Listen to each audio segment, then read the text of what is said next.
సుమన్ టీవీలో మీ business promotions కోసం ఈ కింది నెంబర్ను సంప్రదించగలరు.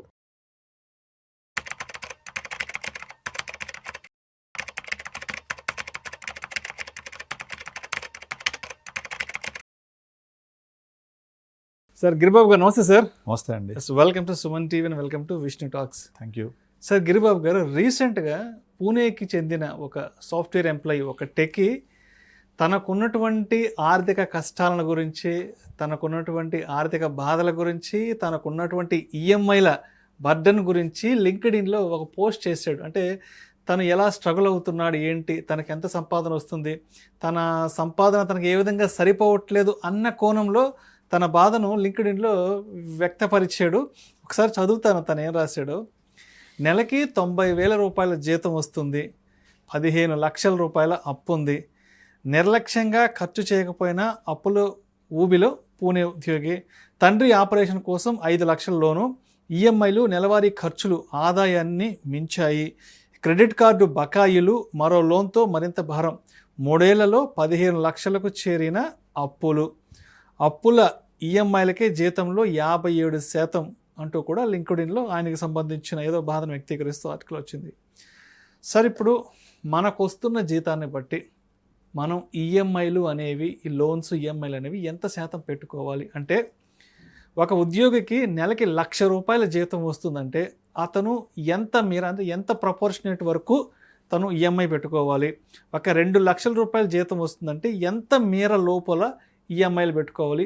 ఒక 50,000 రూపాయల జీతం వస్తుందంటే తను ఎంత ప్రపోర్షనేట్ వరకు ఈఎంఐలు పెట్టుకోవాలి? ఒక్కసారి దీని గురించి డీటెయిల్గా మీ స్టైల్లో చెప్పండి. ఓకే, నార్మల్గా మనకు వచ్చే శాలరీలో ఎట్ ఎనీ కాస్ట్ ఒక 30% మించి ఈఎంఐకి వెళ్ళకూడదు. 30% అంటే 1,00,000 రూపాయలు చేతికి వస్తుందంటే 30%, 30,000 ఈఎంఐకి పోతే మిగతా 70,000 లైవ్లీహుడ్, మన ఖర్చు జేబులో ఉండాలి. లైవ్లీహుడ్, అదర్ ఎక్స్పెండిచర్, తర్వాత ఫ్యూచర్ గోల్స్, వీటన్నిటికి ఒక 70%. 30% తక్కువేం కాదు. ఆల్మోస్ట్ ప్రతి 1,00,000లో 30% వెళ్ళిపోతూ ఉంటుంది. ఇప్పుడు దాంట్లో వాళ్ళకు ఐదర్ ఓన్ హౌస్ ఉంటేనేమో అది ఈఎంఐతో అయితే అదొక స్పెషల్ ఈఎంఐ, మళ్ళీ అది కూడా యాడ్ అవుతుంది. హోమ్ లోన్ లేదనుకోండి, రెంట్ అయితే రెంట్ యాడ్ అవుతుంది.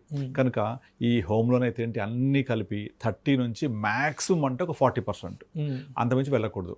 అయితే చాలామంది ఏమంటారంటే ఈఎంఐ అనేది నేను ఇంటి రెంట్ లాగా పెట్టుకున్నాను, రెంట్ కట్టకుండా ఈఎంఐ కడుతూ ఉంటే నాకు ఒకప్పటికి ఇల్లు సొంతమవుతుంది అంటారు. అటువంటి కేసెస్లలో రెంట్ ఉండదు కాబట్టి EMI can be extend up to 40-45%. ఎందుకంటే ఈఎంఐ ఇంటికే మేజర్ ఉంటుంది కదా. అది అయిపోయిన తర్వాత ఇప్పుడు ఈ కేసులో వాళ్ళ ఫాదర్కి హెల్త్ బాగాలేకపోతే ఒక దానికోసం లోన్ తీసుకొని ఒక 5 lakhs స్పెండ్ చేశాడు. అలా కాకుండా ముందు నుంచి ఒక హెల్త్ ఇన్సూరెన్స్ తీసుకుంటే, తన జాబ్లో జాయిన్ అవ్వగానే వాళ్ళ పేరెంట్స్కి కూడా ఒక హెల్త్ పాలసీ తీసుకొని ఉంటే, లేదా కంపెనీలో పేరెంట్స్ యాడ్ చేసే అవకాశం లేకపోయినా పర్సనల్గా తీసుకుంటే ఇలాంటివి మనము ఎదుర్కోవచ్చు. బట్ అలా లేకుండా అది మ్యాండేటరీ, అది తీసుకోవాలి, ఇంట్లో అదర్ ఎక్స్పెండిచర్ ఉంటాయి, వాటి కోసం స్పెండ్ చేయాలి. ఇవన్నీ చేసుకుంటూ పోతే 1,00,000 రూపాయలు అనేవి జస్ట్ లైక్ దట్ అయిపోతూ ఉంటుంది. సో ఇది అందరి లైఫ్లో జరిగేదే. ఇప్పుడు మనం 2026లో ఈ జాబ్ అన్సర్టనిటీ పెరిగిన తర్వాత చాలామంది వాళ్ళ యొక్క రేపు పొద్దున శాలరీ వస్తారో తెలియదు, అండ్ తర్వాత వచ్చే శాలరీస్కి లాస్ట్ 2 years మనం ఇంక్రిమెంట్స్ చూడట్లేదు, అలాగే వాళ్ళకు బోనస్ ఎక్కువ రావట్లేదు. సో ఉన్న శాలరీని అడ్జస్ట్ చేసుకుంటూ రావాలి. అలాంటి కేసులలో వాళ్ళ కనుక ఈఎంఐ 30-40% మించి ఖర్చు పెడితే ఇంకా వాళ్ళకు లేపు ఫ్యూచర్ లైఫ్ అంతా దుర్భరమే ఉంటుంది. ఎందుకు అంటే వాళ్ళు కనుక ఇప్పటి నుంచే ఒక emergency fund, future goals, retirement corpus చేసుకోకపోతే, అంటే ఇప్పుడు నేను ఎలా చెప్తానంటే వాళ్ళకు జీతం వస్తుంది అంటే ఒక వర్షం వస్తుంది, అప్పుడే నీళ్ళు సరిపోవట్లేదు, మరి ఎండాకాలం పరిస్థితి ఏంటి? భలే మంచి మాట చెప్పారు సార్ కదా. అంతే కదా. సో ఎండాకాలంలో వర్షాలే ఉండవు, అంటే రిటైర్ అయినప్పుడు వాళ్ళ పరిస్థితి ఏంటి? మీకు డబ్బులు జీతం వచ్చినప్పుడే సరిపోకపోతే రాను రోజు ఎవరిస్తారు? సరే, రిటైర్ అయినప్పుడు, లేదంటే మధ్యలో జాబ్ లే ఆఫ్ అయ్యి రోడ్డు పరిస్థితి అంటే అప్పుడు శాలరీ లేదు కదా. అంతే కదా. నువ్వు ఉన్న శాలరీ సరిపోవట్లేదు, బాగుంది, ఉన్న శాలరీ సరిపోవట్లేదు. నేను చాలామంది మాట్లాడి, ఇప్పుడు నేను ఐఏపీఎస్ చేస్తుంటాం, ఇన్వెస్టర్ అవేర్నెస్ ప్రోగ్రామ్స్, అక్కడ అడిగితే చెప్పొచ్చారులేండి, మా శాలరీ సరిపోవట్లేదు, ఉన్న శాలరీ ఈఎంఐస్కి వెళ్ళిపోయిన తర్వాత ఇంట్లో ఖర్చులు, పిల్లల స్కూల్ ఫీజులు అయిపోయిన తర్వాత మిగలట్లేదు. రైట్, ఇవాళ శాలరీ వస్తుంది, వచ్చినప్పుడే మిగలట్లేదు కదా. మరి రాను రోజు రిటైర్ అయిన తర్వాత ఇంకా అది చాలా డిజాస్టరే ఉంటుంది. కనుక మీరు రాని రోజు కూడా మనం బతకాలి, తినాలి కదా, ఇది జరుగుద్ది కదా, రేపు అనేది ఉంటుంది కదా. దీనికోసం ఎట్టి పరిస్థితుల్లో కొన్ని ఖర్చులు కాంప్రమైజ్ కావాల్సిందే. దీనికి ఓన్లీ వన్ సొల్యూషన్ ఏంటంటే, నాకు చాలామంది ఈ ఎస్ఐపిస్ చేయమని కానీ ఇన్వెస్ట్మెంట్ చేయమని అంటే ఫస్ట్ వాళ్ళు చెప్పేది ఏంటంటే సరిపోవట్లేదు. ఇదే చెప్తుంటారు. ఈసారి ఎప్పుడు చూద్దాము, వాయిదా వేస్తుంటారు.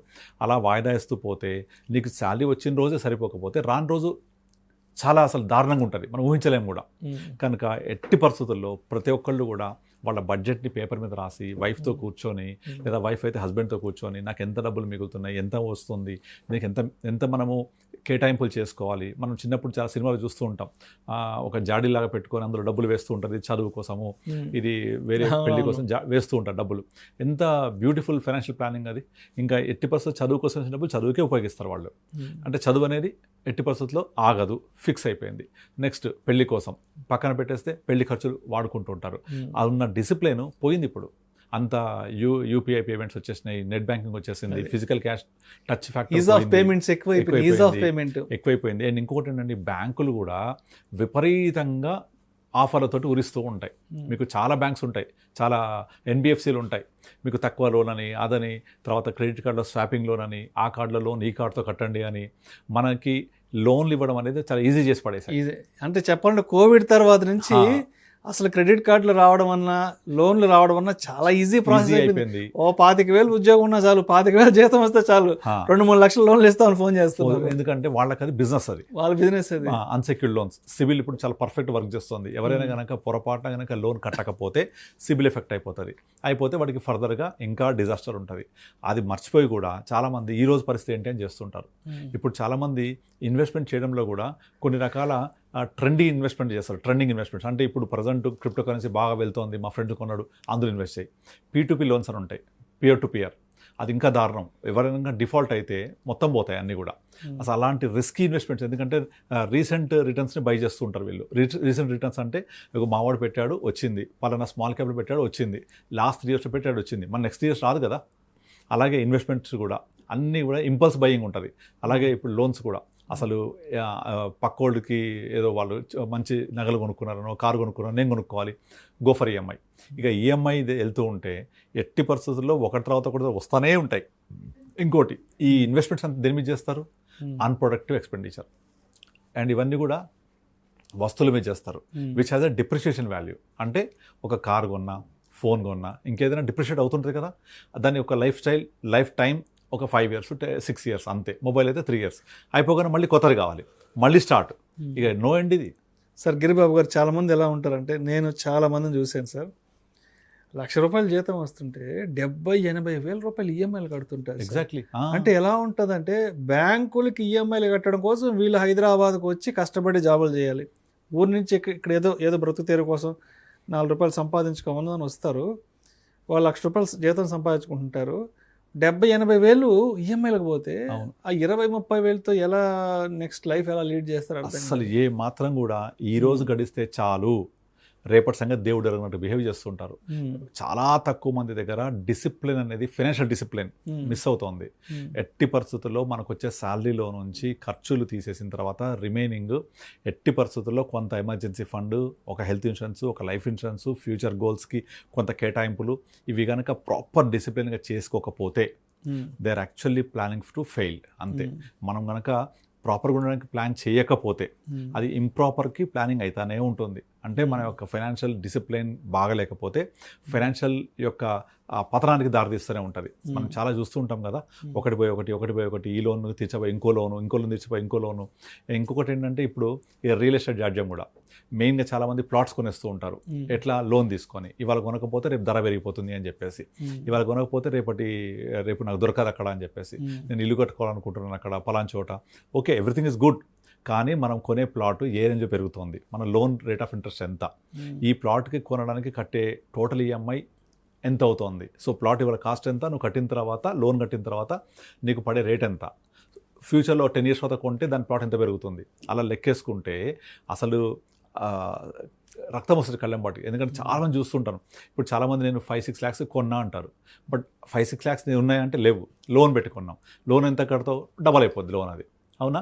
లోన్ డబల్ అయిపోతే ఆటోమేటిక్గా నువ్వు 6 lakhs కొన్న ప్లాట్ ఖరీదు నువ్వు కొన్నదే 12 lakhs అవుతుంది. మరి దాన్ని ఎంత పెరుగుతుంది అక్కడ నుంచి? ఎంత పెరిగితే లాభం వస్తుంది నీకు? ఎంత పీరియడ్ అవుతుంది ఇది? ఈ క్యాలిక్యులేషన్ చేయరు ఎవరు కూడా. అంతా కొన్న ప్రైసే చూస్తారు కానీ కట్టిన ప్రైస్ చూడరు. ఆ కట్టిన ప్రైస్ కూడా క్యాలిక్యులేట్ చేస్తే నీకు ప్రైస్ ఆఫ్ ది ప్లాట్ చాలా పెరిగిపోద్ది. ఆ పెరిగిన తర్వాత వచ్చే వాల్యూ తీసుకుంటే ఎక్కడా ఉండదు. ఇవన్నీ ఎట్లా?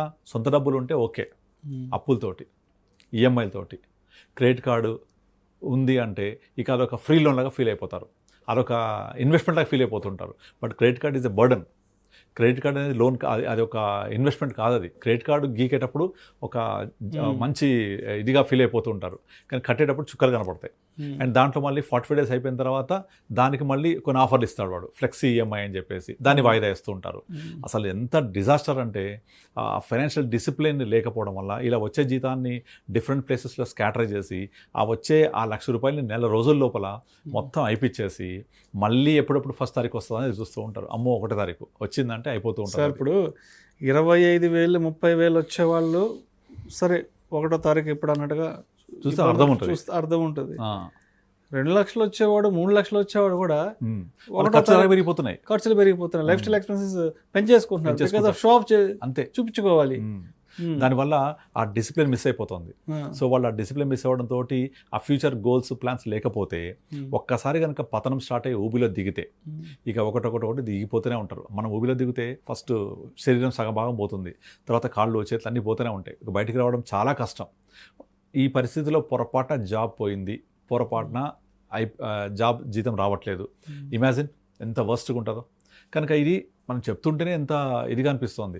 సో ప్రతి ఒక్కరికి ఒక స్పృహ ఉండాలి. నా దగ్గర ఉన్న శాలరీ ఇన్ని ఖర్చు పోయాక ఇంత నేను సేవ్ చేసుకోవాలి, రేపు పొద్దున శాలరీ రాకపోతే పరిస్థితి ఏంటి అని ఆలోచించారు. అన్ని తక్షణంగా ఇవాళ అయిపోవాలి, ఇవాళకి నాకు ఆనందం జరగాలి, ఆనందం పొందాలి నేను, అంతే. మొత్తం అంతా కూడా ఇవాళ నేను హ్యాపీగా ఉంటే చాలు, రేపటి సంగతి దేవుడు ఎరుగు. అది చాలా తప్పది. రేపు పొద్దున పిల్లలకి ఎడ్యుకేషన్ అవసరాలు కానీ, మెడికల్ అవసరాలు కానీ, లేకపోతే ఏదైనా వెకేషన్ వెళ్ళాలి, లేకపోతే మ్యాండేటరీ ఎక్స్పెన్సెస్ కొన్ని ఉంటాయి, ఫ్యామిలీ ఎక్స్పెన్సెస్, వాటి కోసం కానీ ఏది కూడా కొంచెం డబ్బుల్ని పక్కన పెట్టుకునే ఒక ప్రాసెస్ చేయరు. అది ఎప్పుడు చేస్తారు? నా శాలరీ 1,00,000 అయ్యాక చేస్తా, లేకపోతే ఇప్పుడు ఈ ఖర్చులు అయిపోయాక చేస్తా అని వాయిదా వేస్తూ ఉంటారు. అది చాలా తప్పు. అది అట్లా పొరపాటు కూడా చేయొద్దు.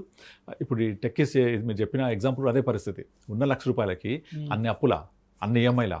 ఎట్టి పరిస్థితుల్లో నేను చెప్పేది ఏంటంటే, ఎట్టి పరిస్థితుల్లో మనము 30 to 40% మించి మన ఈఎంఐస్ ఉండకూడదు, ఇంక్లూడింగ్ ఎవ్రీథింగ్.